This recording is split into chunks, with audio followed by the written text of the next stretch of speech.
మానవ మెదడు.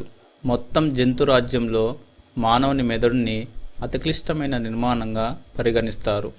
దీనిలో 10 బిలియన్లకు పైగా నాడీ కణాలు, అంతకు 10 నుండి 50 రెట్లు గ్లియర్ కణాలు ఉన్నాయి. ఒక మస్తిష్క వల్కలంలోనే సుమారు 2.6 బిలియన్ల నాడీ కణాలున్నాయి. ఒక్కొక్క నాడీ కణము ఇతర నాడీ కణాల నుండి సుమారు 100 నుండి 10,000 వార్తలను గ్రహించి విద్యుత్ ప్రకంపనాలను సెకనుకి 0.6 నుండి 120 మీటర్ల వేగంతో తీసుకొని పోతుంది.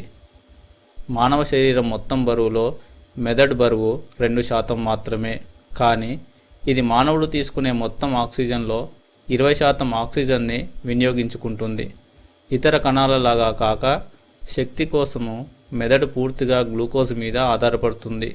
కాలేయము, కండరము శక్తి కోసము ఫ్యాటీ ఆమ్లాలని ఉపయోగించుకో